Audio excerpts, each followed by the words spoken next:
corria de kart, né? Comecei correndo de kart aqui em Itu, no interior de São Paulo. Depois de correr em São Paulo, fui correr na Europa, tal, de kart, porque todo mundo que começa todo mundo que é profissional no automobilismo começou no kart.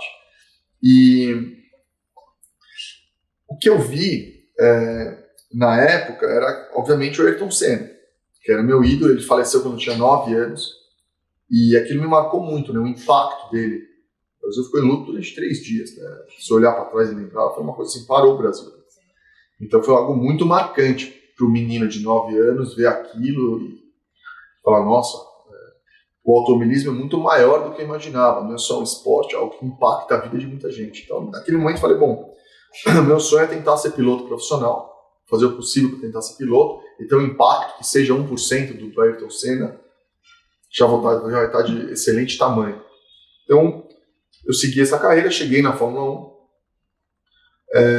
O automobilismo é um esporte muito dinâmico e muito complexo, porque não depende só do esportista, depende da equipe, do carro, do patrocinador. Eu fiquei 1 ano na Fórmula 1, depois fui correr de endurance, pela melhor equipe da época, que era a Audi, deu 13 vezes as 24 horas de Le Mans, então. A gente teve coisa no Brasil, inclusive, de endurance. E durante esse processo foi criada a Fórmula E. E eu acredito muito na tecnologia de carro elétrico, nessa transição energética que a gente está passando na nossa vida desde dessa década até as próximas 1 ou 2 décadas. A gente vai transitar aí do mundo de combustível fóssil para elétrico e renováveis. E eu vi essa oportunidade da Fórmula E, ajudei a desenvolver a categoria e estou correndo nela há 8 anos. Então,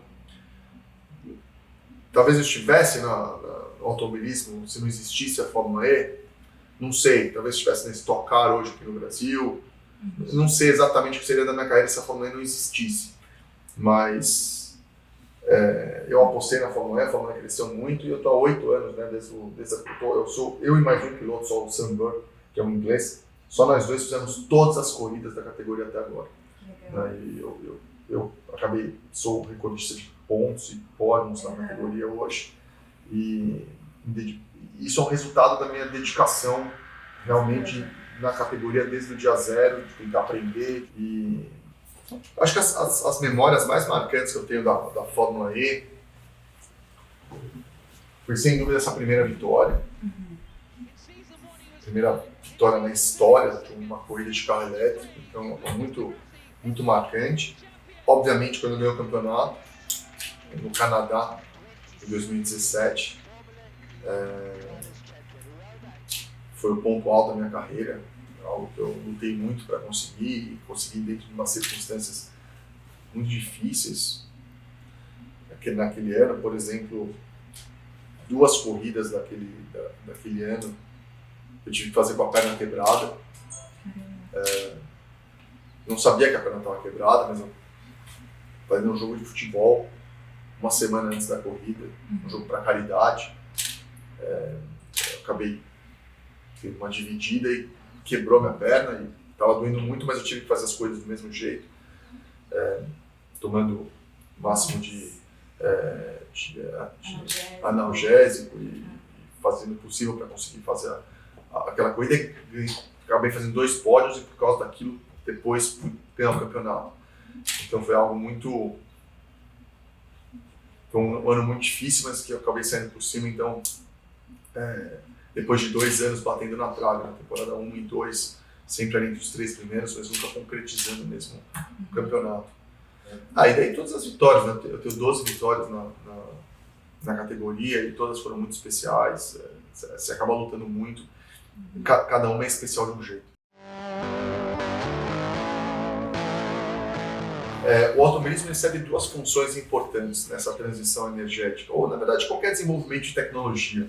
Da mesma forma que a Fórmula 1 serviu há décadas atrás para desenvolver motor turbo, por exemplo, espelho retrovisor, foi inventado no carro de corrida, cinto de segurança, freios ABS, uma série de tecnologia, fibra de carbono, foi inventada no carro de corrida e depois isso, alguns anos ou décadas depois, vai para o carro comercial.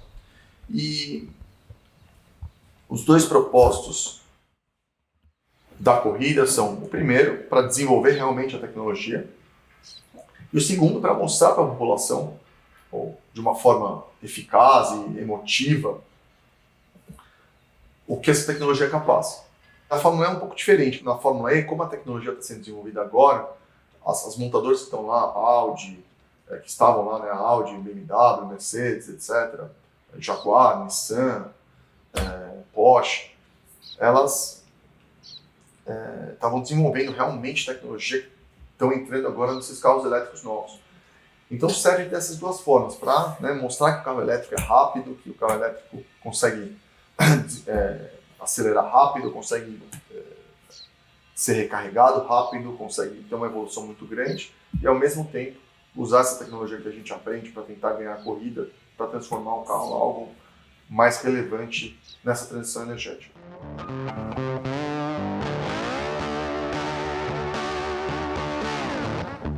A gente já tem inclusão em todas as indústrias, não só na Fórmula 1. O automobilismo é um esporte tradicionalmente masculino, né? Algo que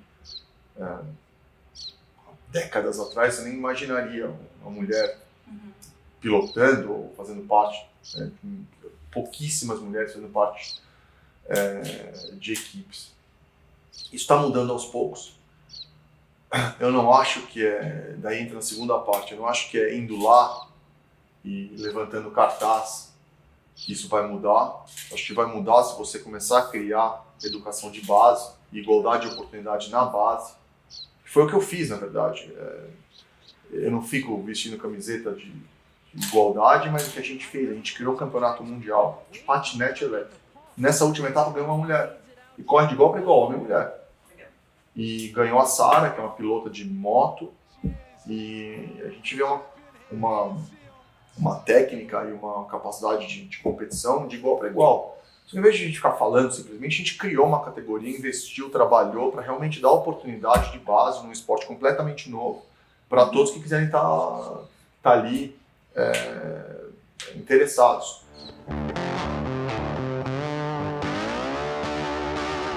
O que mais me admira nesses empresários brasileiros atuais é que eles não deixam o Brasil, né? É o amor deles pelo Brasil. Como é que a gente vai melhorar o Brasil, como a gente tem que melhorar o Brasil, tem que melhorar, como a gente tem que fazer, que é o espírito que eu tenho um pouco também.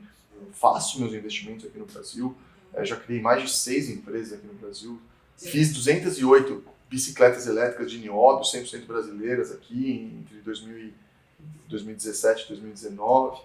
Durante a pandemia criei uma empresa de luz ultravioleta tipo C para ajudar na desinfecção do coronavírus.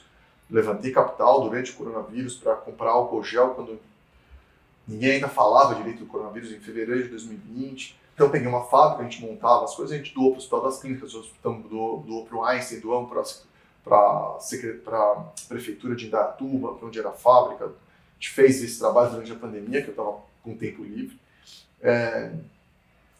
No passado criei uma ONG, criei um projeto chamado Piloto do Futuro, para levar pilotos jovens a dar uma primeira experiência de kart. Criei em 2011, uma empresa de eventos, a gente realizou um triatlo no Rio de Janeiro. Eu fiz várias coisas tentando sempre, o Zero Summit, que existe até agora, na verdade criei há 2 anos atrás, quando eu estava em Harvard, o primeiro evento focado em transformar o mundo em carbono zero. E a gente foi o primeiro do mundo, foi criado no Brasil, o zerosummit.com, nosso, e a gente já vai fazer o 3º evento esse ano, aqui no Brasil. A gente chama a liderança brasileira e global nessa transição para carbono zero, para discutir o problema. Enfim, fiz algumas coisas esses anos em paralelo às corridas.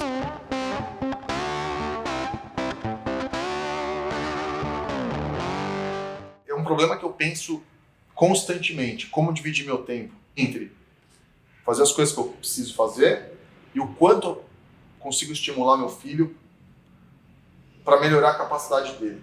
Um exemplo claro, que talvez fique mais fácil. Ele adorava, quando ele tinha 2 anos e meio de idade, a história favorita dele era a história dos 3 porquinhos. Eu falei, comecei a inventar algumas histórias dos porquinhos, porque eu cansei de ficar contando a mesma história dos porquinhos. Daí inventei essa história dos porquinhos que o lobo ia atrás deles nos planetas. Porque daí eu contava dos planetas, falava que existia Vênus, e Vênus era quente, então o porquinho voava, a casa dele flutuava. Marte tinha radiação, não tinha atmosfera, então o porquinho teve que construir a casa no túnel de lava. Eu tinha que explicar para ele por que existe o túnel de lava, o que é o lava, o que é um túnel. Então, assim, você usa um interesse dele para tentar despertar outras características. E hoje o sonho dele é ser astronauta. Talvez por isso, talvez não, mas ele adora foguete, adora planeta, sabe todos os planetas, sabe? E é um típico exemplo. As ilustrações foram feitas pela minha esposa. Então a gente escreveu, a gente fez aí umas 2.000 cópias, a gente acabou doando essas cópias para algumas escolas aí. Mas é só um exemplo pequeno de como você pode, né, usar algo que no final existe o interesse natural da criança e tentar desenvolver isso a partir do interesse deles. Né? O meu papel como pai é dar os melhores instrumentos para ele que siga a vida dele depois.